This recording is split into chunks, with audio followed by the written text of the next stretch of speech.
Hola, em dic Carla Torres, soc de La Peleona. Vinc a presentar-vos Estat Desgràcia, que és un text que he escrit i dirigit i que durant una setmana i mitja també interpretaré.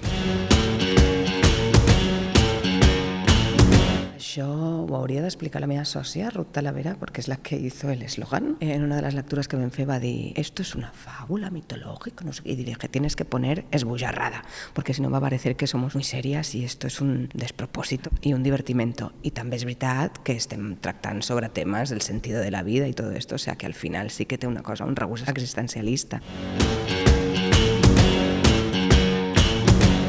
Jo tinc la sensació que en aquesta societat en la que vivim, que per mi és una societat un poc apocalíptica, en la que com tots els grans referentes que donaven sentit a la vida de la gent s'han ido a tomar por culo, tinc la sensació que hi ha una necessitat de creure. Jo crec que hi ha una forta necessitat d'espiritualitat. El que passa és que ara mateix costa trobar els referents. Ahora mismo Dios es el capitalismo i Rosalía o Zetangana. Crec que la gent necessita trobar referents que lo salven del no saber què hacemos aquí.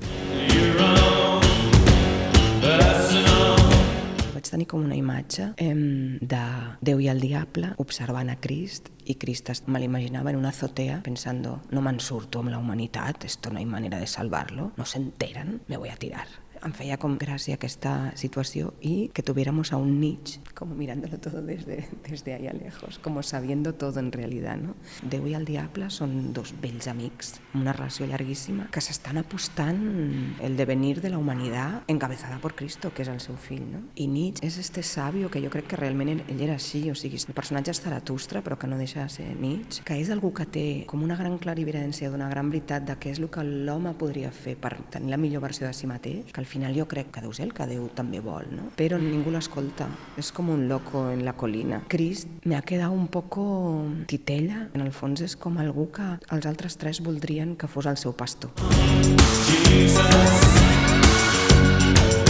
La Peleona ha fet una trilogia per parlar sobre l'abús de poder i podria haver fet una pentalogia o una infinitalogia, perquè me jode mucho el abuso de poder, perquè està a tot arreu i perquè, com que moltes vegades és molt difícil lluitar-hi, jo sempre digo derecho a pataleta. Entonces yo en mis obras hago pataletas y hago catarsis y me río de todos, de nosotras las primeras, però si rient i fent aquesta pataleta aconsegueixo que algú del públic pensi coño, es que es verdad, igual podríamos hacer algo, mejor que mejor. L'únic que faig és com exposar-los mi mierda i que se ríen con ella i sí, de ahí ve una reflexió, pues estupendo, maravilloso. Han de venir tots, si tenen ganes de passar-s'ho bé, de riure una estona, de veure una proposta grotesca, esbojarrada, esperpèntic, cada vez se nos va más la castaña a La Peleona, y también para hacer un poco de catarsis colectiva y cagarnos en el cómo.